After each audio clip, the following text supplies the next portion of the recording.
சுகாதார அமைச்சுக்கே கூட்டிட்டு போயிட்டு நாங்க அங்க எல்லாம் கதைச்சு இங்க நின்றெல்லாம் ஒரு பயணம் இல்ல, ஆர்ப்பாட்டம் பண்ணி ஒரு பயணம் இல்ல, நாங்க நடக்க வேண்டிய வேலைகளை பார்ப்போம், எல்லாம் வாங்க எல்லாரையுமே கையோட பாத்தீங்கன்னா சுகாதார அமைச்சுக்கே பாத்தீங்கன்னா நேரடியாக கூட்டிட்டு போயிட்டு அதுக்காகவே இந்த புதிய அரசாங்கத்தை பாராட்டுறாங்க. புதிய புதிய திட்டங்கள் கொண்டு வர்றாங்க, ஊழலை எதிர்க்கிறாங்க, எக்கச்சக்கமான விஷயங்கள் சொல்றாங்களப்பா. உண்மையாவே நம்ம நாடு அமெரிக்கா சுவிஸ் போல வர தேவையில்லை. ஆனா நம்ம நாடு இருக்கிற நிலைமையை விட நல்ல ஒரு நிலைமைக்கு வந்தாலே போதுண்டா சாமின்ற மாதிரி தான் மக்கள் இருக்கிறாங்க.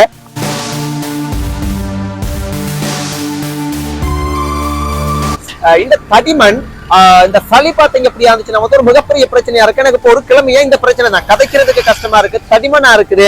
இது எலிக்காய்ச்சல் என்றாங்க, அந்த காய்ச்சல் என்றாங்க, இந்த காய்ச்சல் என்றாங்க, எதுன்னு நமக்கு தெரியாது. ஆனா நாங்க வைத்தியசாலையில மருந்து எடுத்திருக்கிறோம். எதுவாக இருந்தாலும் மக்கள் அவதானமாக இருங்க. புதிய புதிய வருத்தங்கள் எல்லாம் வருது, என்னென்ன வருத்தம்ன்றே தெரிய மாட்டேங்குது. ஆனா திடீர்னு நல்லா இருக்கிறாங்க, ஆனா இறந்து போயிடுறாங்க. சோ கவனமாக இருங்க.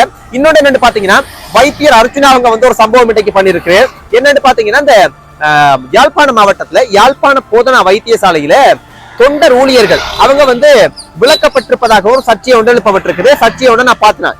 அப்ப அதை என்ன செஞ்சிருக்காருன்னா அர்ச்சுனா எம்பி அவர் உடனே அந்த தொண்டர் ஊழியர்களை எல்லாம் கூட்டிக் கொண்டு சுகாதார அமைச்சுக்கே கூட்டிட்டு போயிட்டு நாங்க அங்க எல்லாம் கதைச்சு இங்க நின்றெல்லாம் ஒரு பயணம் இல்ல, ஆர்ப்பாட்டம் பண்ணி ஒரு பயணம் இல்ல, நாங்க நடக்க வேண்டிய வேலைகளை பார்ப்போம், எல்லாம் வாங்க எல்லாரையுமே கையோட பாத்தீங்கன்னா சுகாதார அமைச்சுக்கே பாத்தீங்கன்னா நேரடியாக கூட்டிட்டு போயிட்டு அங்க போய் வைத்தியர் அர்ச்சுனா அவங்க, அதாவது பாராளுமன்ற உறுப்பினர் அர்ச்சுனா அவங்க, அந்த நீக்கப்பட்ட ஊழியர்கள் அவர்களினுடைய பிரதிநிதிகள் எல்லாருமே சில விஷயங்கள் பாத்தீங்கன்னா அவங்களோட பிரச்சனைகள் எல்லாம் சொல்லி இருக்கிறாங்க.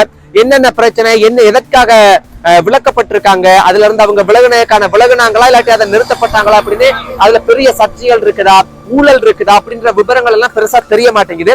பேசிக்கா இந்த வைத்தியசாலையில இருக்கக்கூடிய தொண்டர் ஊழியர்கள் விளக்கப்பட்டிருக்கிறாங்க அப்படின்ற மாதிரியான விஷயத்தை பார்க்க முடியுது. உண்மையாகவே இது ஒரு நல்ல விஷயம். ஏன்னு பாத்தீங்கன்னா வைத்தியர் அர்ச்சுனா அவங்க நல்ல விஷயங்கள் செய்தா நாங்க அதை சொல்றோம், சில தவறுகள் இருந்தாலும் சுட்டி காட்டுறோம். அதே போல இதெல்லாம் பாராட்டப்பட வேண்டிய விஷயம். ஏன்னு பாருங்க, ஒருத்தருக்கு ஒரு அநீதி நடக்குது, ஒருத்தவங்க வேலையில இருந்து நிறுத்தப்படுறாங்கடா, உடனடியாக அவங்கள எங்க பிரச்சனைக்கு தீர்வு கிடைக்குமோ அங்க உடனடியாக கூட்டிட்டு போய் தீர்வு இன்னும் கிடைக்க இல்லை, ஆனாலும் அந்த முயற்சிகளை நாங்க பாராட்டணும். அதே போலதான் எல்லா மாவட்டத்திலையும் இருக்கிற எல்லா பாராளுமன்ற உறுப்பினர்களும் பாமர மக்களுக்கு இது போல பிரச்சனைகள் நடந்தாலும் சரி, யாருக்காக இருந்தாலும் சரி, நீங்க உடனே அந்த இடத்துல மக்களினுடைய குரலாக நின்று அந்த பிரச்சனைக்கு நீங்க எங்க கூட்டிட்டு போகணும், என்ன செய்யணும், என்ன தீர்வு கிடைக்கணும், அதெல்லாம் நீங்க பார்க்கணும். அதே போல இன்னும் ஒரு முக்கியமான ஒரு விஷயம் பாத்தீங்கன்னா இலங்கை நாட்டுல பேசப்பட்டு கொண்டிருக்குது.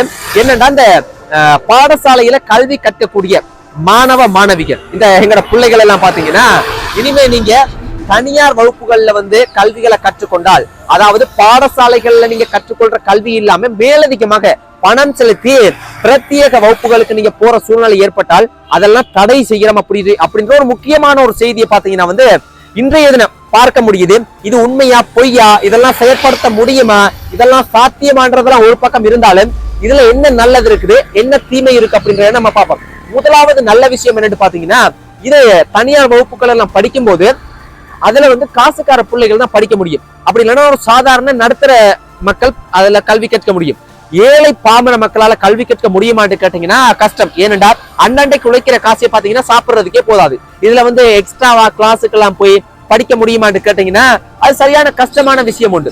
சோ அது நல்ல விஷயம். அப்ப எல்லாருக்குமே கல்வி சமன் அப்படின்ற ஒரு விஷயத்த பார்க்க முடியுது. இன்னொரு விஷயம் என்னன்னு பாத்தீங்கன்னா அதுல ஒரு இன்னொரு நல்லது இல்ல, அதுல ஒரு இன்னொரு விஷயம் இருக்கு. என்னடா இப்ப இதெல்லாம் நிறுத்தி போட்டு கல்வி தரமான கல்வியை கொடுக்காம இருந்தாங்கன்னா தனியார் வகுப்புகள்லயாவது படிச்சு ஏதோ ஒரு அறிவை பெற்றுக்கொள்ளலாம்.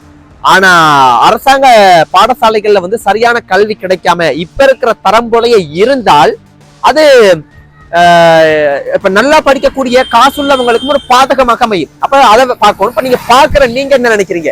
உண்மையாகவே இது ஒரு நல்ல விஷயமா, மக்களுக்கு ஏற்ற ஒரு நல்ல விஷயமா அப்படின்ற நீங்க சொல்லுங்க. ஆனா ஒரு விதத்துல நல்லதும் இருக்கு. ஆனா இந்த திட்டங்களை எல்லாம் பார்க்கும்போது மக்கள் உண்மையாகவே இந்த புதிய அரசாங்கத்தை பாராட்டுறாங்க.